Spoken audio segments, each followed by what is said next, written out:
Ang maiinit na balitang dapat niyong tutukan sa One North Central Luzon ngayong Lunes. Lalaki, patay matapos umanong paghahampasin ng baseball bat.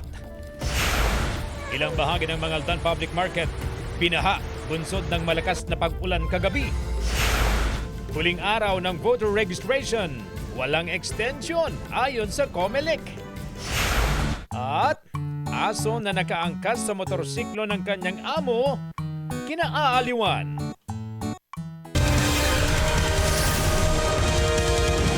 Ito ang GMA Regional TV, One North Central Luzon. Magandang hapon, ako po si Chris Zuniga. Ilang bahagi ng Mangaldan Public Market ang binaha bunsod ng malakas na pag-ulan kagabi.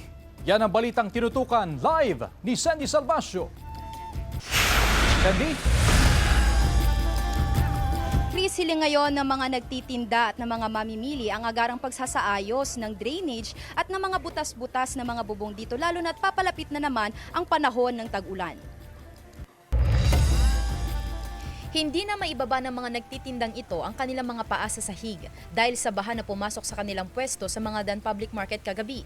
Umapaw ang tubig mula sa mataas na bahagi ng pamilihan papunta sa midsection dahil sa naranasang malakas na pag-ulan. Sobrang baha, pambaha hanggang doon, no? Halos hindi makaapak ang mga customer. Paano sila bibili kung baha naman ang daan namin?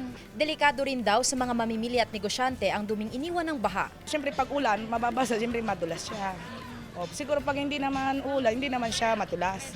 Ayon sa mga mamimili, bandang alas 11 kagabi nang tuluyang humupay yung tubig dito na umabot hanggang tuhod yung antas. At kaninang madaling araw nga, may matandang mamimili raw na naipaulat na nadulas sa bahaging ito dahil sa putik na iniwan ng tubig baha. Pinangangambahan din nila ang sakit na maaaring makuha sa maruming tubig tulad ng leptospirosis. Maliban dito, matagal na rin daw inirereklamo ng mga negosyante ang butas-butas na bubong, kaya nababasa ang kanilang mga paninda tuwing umuulan. Halos bumagsak na rin ang yerong ito na peligroso sa mga dumadaan. Pero pag ulan talaga, kailangan din namin yung magandang bubong, yung hindi mababasa yung customer. Saka nababasa kami. Samantala, ayon naman sa market supervisor na nakausap ng GMA Regional TV One North Central Luzon sa pamamagitan ng telepono, nakipag-ugnayan na raw sila sa Municipal Engineering Office para sa agarang pagpapaayos ng bubong sa pamilihan. Chris, sa pagkikipanayam natin kanina sa market supervisor ay nabanggit na ikinakasana ng lokal na pamahalaan itong pagsasagawa ng drainage declogging para masigurado itong maayos na daloy ng kanal. Maliban dyan, nabanggit naman Chris ng Pag-asa na posible na rin na tuloy-tuloy na maranasan itong localized thunderstorm hanggang sa mga susunod na buwan. Chris? Maraming salamat, Sandy Salvacio. State of water emergency idineklara sa Subic, Zambales dahil sa madalas na water interruption. Nakatutok, Joel Fernandez. Dahil sa umano'y problema sa supply ng tubig, idineklara ng lokal na pamahalaan ang state of water emergency sa Subic, Zambales. Base sa executive order, ang ilan sa mga dahilan ng deklarasyon ay ang madalas na water interruption at mahinang water pressure. Kabilang sa mga ipinatupad na emergency measure ang pagpapadala ng mga water tanker, fire truck at heavy equipment upang maghatid ng tubig sa mga lugar na lubhang apektado ng kakulangan sa supply ng tubig. Nakikipag-ugnayan din ang lokal na pamahalaan sa mga national agency upang maresolba ang krisis na ayon sa mga opisyal ay isa ng seryosong banta sa kalusugan at sanitasyon ng publiko. Sinisikap ng GMA Regional TV One North Central Luzon na makuhanan ng pahayag ang kumpanyang nagpapatakbo sa water services sa lugar. Posibleng suspindihin ngayong linggo ang pagre-release ng tubig ng Angat Reservoir para sa irigasyon ayon sa National Water Resources Board. Bunsod yan ng patuloy na pagbaba ng water level ng dam. Ayon sa NWRB, nauna nang binawasan ng water allocation para sa irrigation.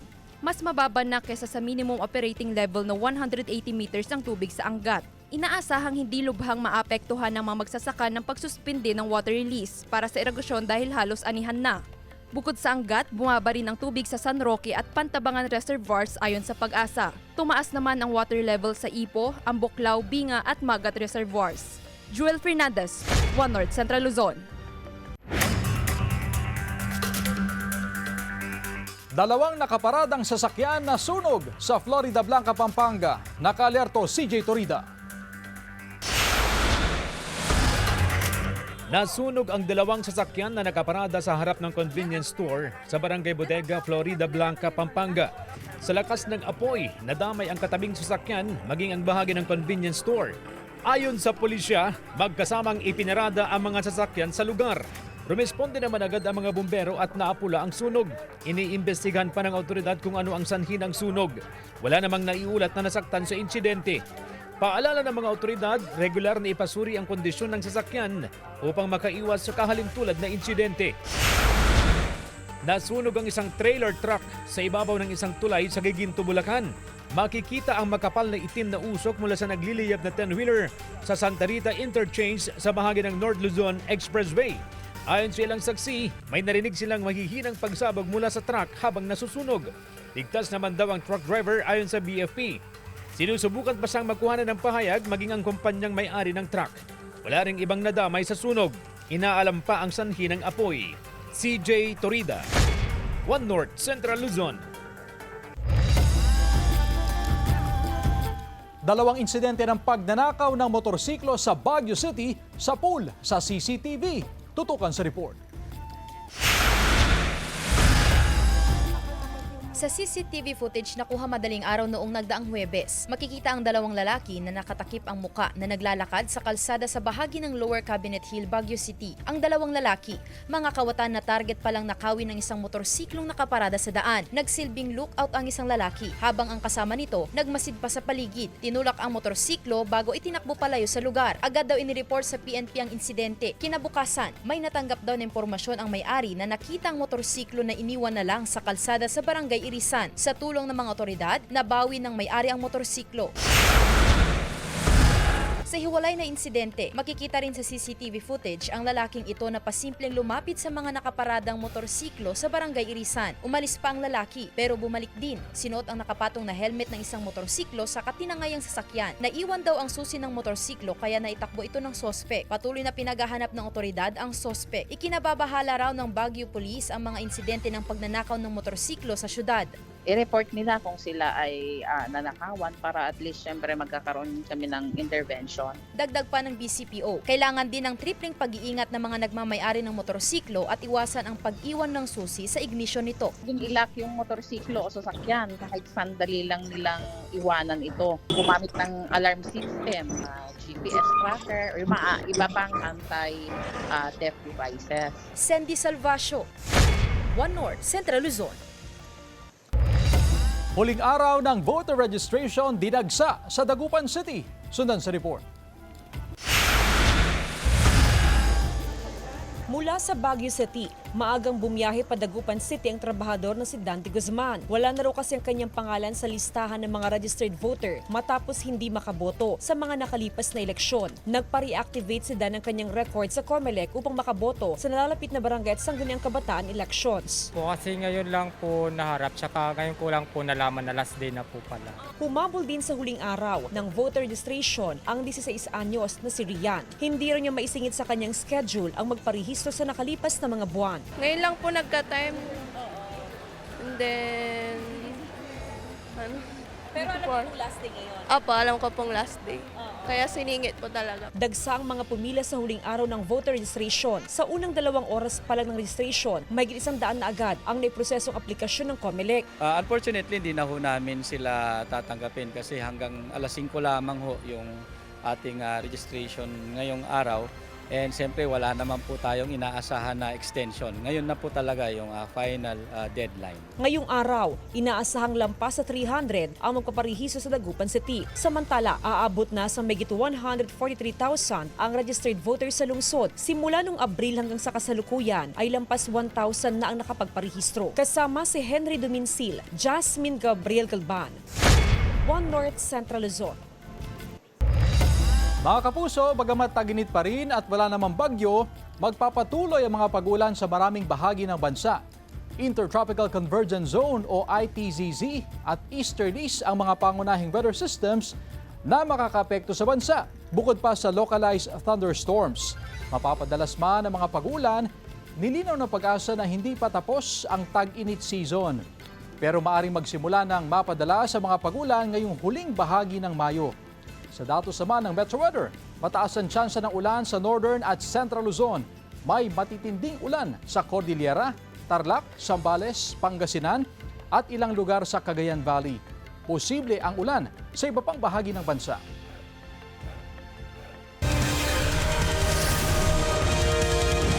Ito ang GMA Regional TV 1 North Central Luzon.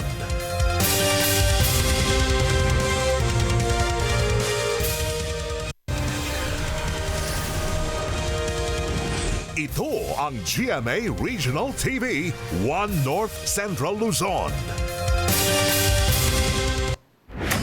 Patay ang 44 anyos na lalaki matapos umanong paghahampasin ng baseball bat sa Pangasinan.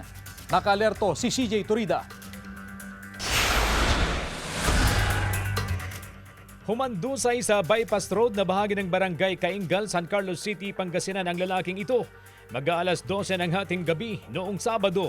Sa investigasyon ng San Carlos City Police, pinagkahampas ng baseball bat ang biktima na naging sanhi ng kanyang pagkamatay. Tumakas ang suspect matapos ang krimen. Na-recover ang ginamit na baseball bat di kalayuan sa lugar na pinangyarihan ng insidente. Bali, lumalabas sa investigation po natin ay love triangle. So, yung suspect natin, bali, karelasyon din po ng girlfriend po ng biktima po. Kinilala ang biktima na isang construction worker, 44 anyos, residente ng barangay Crisban, Calasiao, Pangasinan. Patuloy ang pagtugis ng pulisya sa suspect na tumakas matapos ang krimen. Kinilala ang suspect sa alias Batotoy, 23 anyos at residente ng barangay Kaingal, San Carlos City. Piniprepare po namin yung papilis para ma-file na po natin sa city prosecutors po ng murder case po. Tinungo ng GMA Regional TV 1 North Central Luzon ang bahay ng biktima, pero tumanggi na ang kaanak na magbigay ng anumang pahayag. Kasama si Daryl Peralta, CJ Torida, 1 North Central Luzon. Operasyon kontra ambulant vendors sa Mangaldan, Pangasinan, hinigpitan ng mga otoridad. Narito ang report. Ilang dekada na raw na nagbebenta sa Mangaldan Public Market si Nanay Erlinda na tubong San Fabian. Nakapwesto si Nanay Erlinda sa fruit and vegetable section, dala ang kanyang timba at bentang mga talaba. Itinuturing siya bilang ambulant vendor at hindi rin sa lugar na ito dapat nagbebenta si Nanay Erlinda. Dahil dito, kasama siya at ng iba pang mga fish ambulant vendor na sinabihan ng poso na dapat magbenta sa loob ng wet market. Simula bukas, hihigpitan pa ang pagpapatupad ng ordinansa laban sa mga ambulant vendor. Ang isang problema natin dyan ay mga illegal fish vendors. Kaya yan ang pinapekting namin. Kaya gumawa kami ng mga ipapakita namin nang sa ganun na nabasa rin din nila. Pagmumultahin ng 1,000 pesos hanggang 2,500 pesos ang mga lalabag. Araw-araw rin magsasagawa ng Oplan Bandilyo para paalalahanan ang mga ambulant vendor. Kasi ang binabantay namin dito ay mga ambulant vendor, yung mga illegal na mga walang permit na nagtitinda dyan, nakaharang sa daan.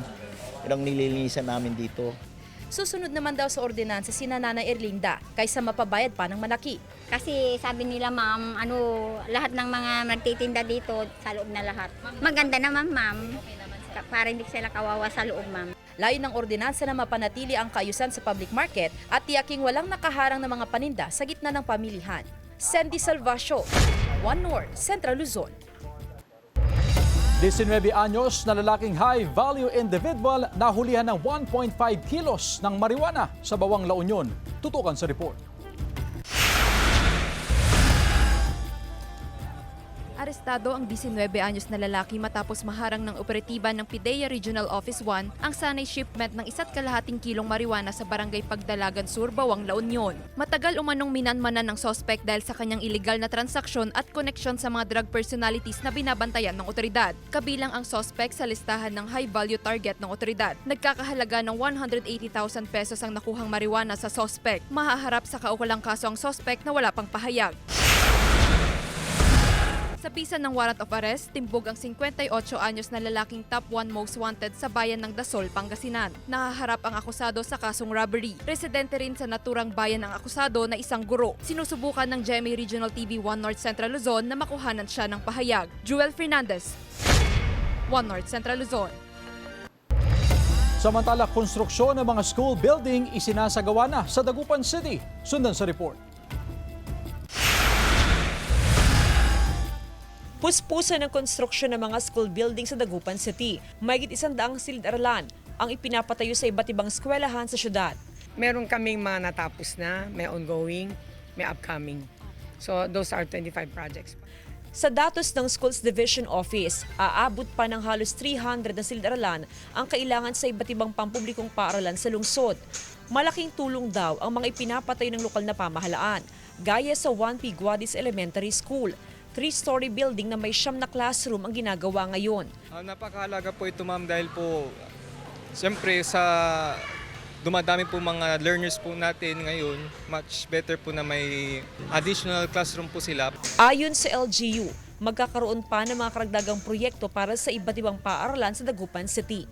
Humingi pa kami ng additional. Kasi ang vision po ng Dagupan, in the next 3 years, 4 years, dapat lahat ng school building ng Dagupan maayos na. Dapat lahat ng mga campus maayos na rin. Kasama si Daryl Peralta, Jasmine Gabriel Galban, One North Central Luzon.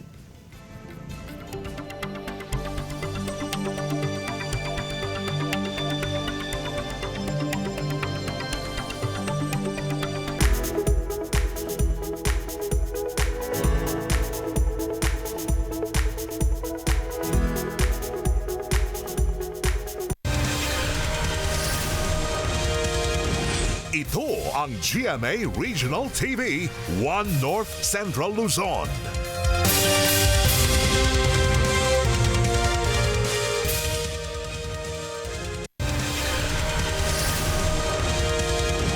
Ito ang GMA Regional TV, One North Central Luzon.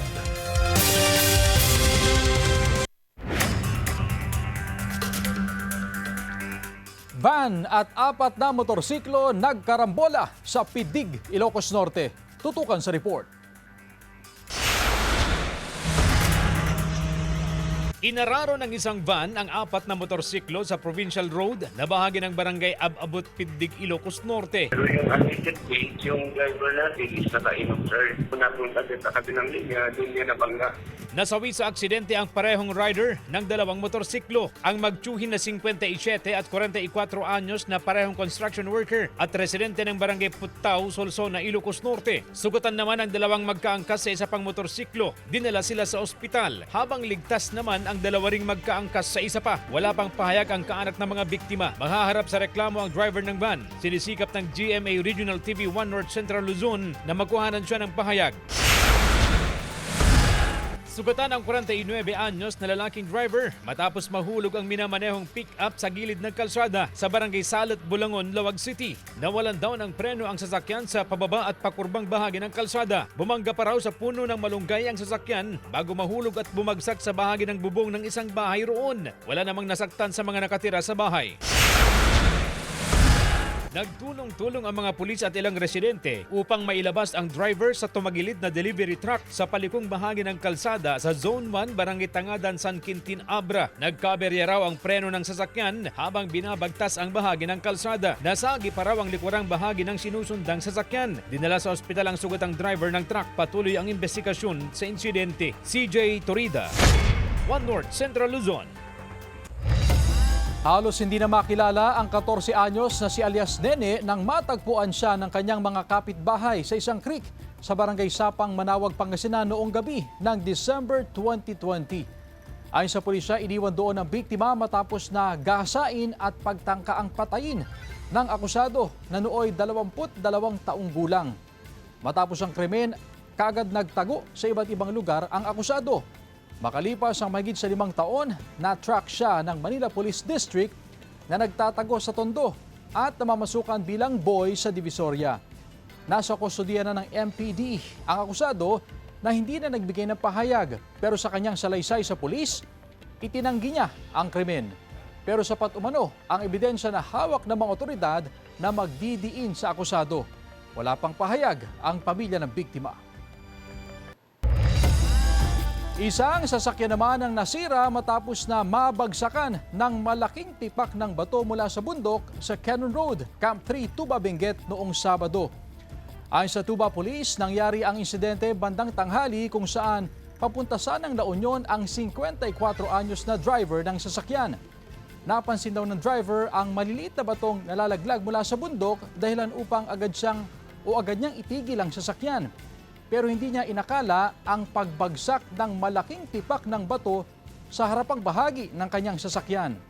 Wala namang naiulat na nasaktan sa insidente. Pansamantalang naging one-lane passable ang kalsada pero naibalik din agad sa normal na daloy ng trapiko kahapon ayon sa DPWH CAR. May direct connection na ang Telesafe Helpline ng Education Department sa National Center for Mental Health. Pwedeng tumawag ang mga estudyanteng nakakaranas ng pang-aabuso o bullying sa number key o hashtag 33733 o kay sa mobile number at email address na naka-flash sa inyong screens. Makakausap ng sinumang nangangailangan ng tulong ang mga eksperto sa healthcare sa NCMH. May nakatalaga ring learner rights and protection officers ang DepEd para umalalay sa mga estudyante o magulang. Ang ilang eskwelahan nagtatag na rin ng Learner Support Center facilities at peer hubs para tulungan ang mga nabibiktima ng bullying at iba pang pang-abuso sa eskwelahan.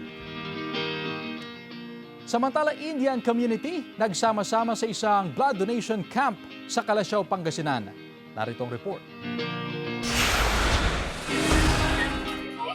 Nagsama-sama ang Indian community sa isang blood donation camp na isinagawa sa Calasiao, Pangasinan. Napakasarap, napakagaan naman ang karamdaman ko na after 10 years nagkaroon ako ng opportunity. Nakiisa rin ang ilang Pinoy sa pag-aalay ng dugo tulad ng 24 anyos na si Judeline mula sa Barangay Gabon. Dati na raw siyang tinamaan ng dengue at nangailangan din ng dugo. Yung pag-donate, parang may ko na po ng pagtulong sa iba na nangangailangan pa.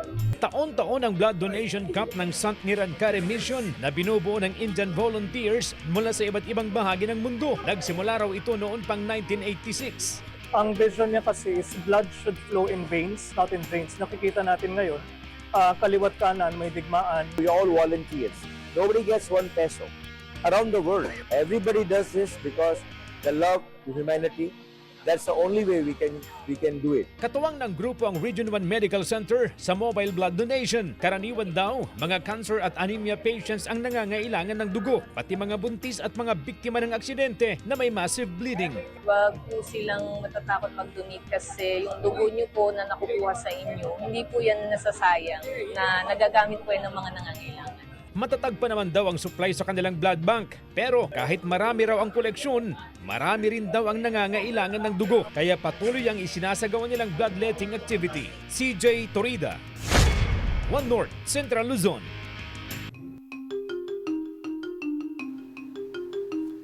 Aso na nakaangkas sa motorsiklo ng kanyang amo, kinaaaliwan sa Dagupan City. Silipin sa report. Meet Jack, ang kinagigiliwang aspin online. Siya ang 6 taong gulang na alagang aso ng isang miyembro ng Philippine Navy na si William Hakaban na nakabase sa Bunuan Gasat, Dagupan City. Kwento ni William na tubong Agoo, La Union, 5 buwang gulang pa lang si Jack nang personal niyang isailalim sa dog training. Mabilis daw matuto si Jack at dahil malapit sila sa isa't isa, kasama na rin ni William si Jack tuwing siya pumapasok sa kanyang trabaho. Hanggang sa nag 2 years siya, at sinubukan kong isakay-sakay sa motor hanggang sa prinaktis ko siya na parang tao na rin na kusa na siyang sasakay na nagsusolo hanggang sa kumapit. Nitong weekend, nakuha na ng video si Jack na backride ni William habang minamaneho ang motorsiklo sa bahagi ng Burgos Street. Pinusuan ng ilang netizen ang video ni Jack at ng kanyang furdat. Katuwang ko sa lahat ng lakad ko kahit dito sa duty, pauwi man, papunta man sa mga responsibilidad namin na pagtuturo sa mga ROTC days. Bale, nakakagaan rin ng loob pagka may bagay na may alaga tayo, nakaka-anti-stress din siya. Ayon sa Animal Kingdom Foundation o AKF, bagamat makikitang tila nakakaantig ng puso ang ganda ng relasyon ni Jack at ni William, hindi pa rin daw maiaalis ang posibleng peligro pagdating sa kaligtasan ni Jack. Hindi rin nila nirekomendang isakay sa motorsiklo ang aso. Kung ibabiyahe, mabuting ilagay sa pet carrier para matiyak ang kaligtasan ng alaga. While it feels nice, it looks nice, it feels good, no, to see that kind of relationship and trust, no, yun yung importante dun yung trust ng animal, ng aso doon sa kanyang amo. Safety and welfare issues mandates that dapat meron tayong proper restraint and proper transport facility katulad po ng cage or pet carrier na tinatawag natin if we want to transport our animal or our pet using the motorcycle or any other vehicle. Tiniyak naman ni William na sa tuwing kasama niya si Jack ay number 1 priority niya ang kapakanan at kaligtasan ng kanyang alaga. Kasama si Henry Dominsil, Jasmine Gabriel Galban, One North Central Luzon. Samantala, mapapanood niyo po ang episode na ito at iba pang pinakahuling lokal na balita sa official website ng GMA Regional TV, www.gmaregionaltv.com. Pwede rin kayo bumisita sa aming official YouTube channel, GMA Regional TV, at i-click ang subscribe button para sa pinakamaiinit na balita mula sa mga rehiyon. At yan ang mga pinakamalaki at pinakauling balita sa Ilaga at Gitnang Luzon. Maraming salamat mga kapuso, pati na ang mga kapuso natin abroad. Ako po si Chris Zuniga. Kami ang GMA Regional TV, One North Central Luzon. Walang kinikilingan, walang pinoprotektahan. Noon at ngayon, serbisyong totoo.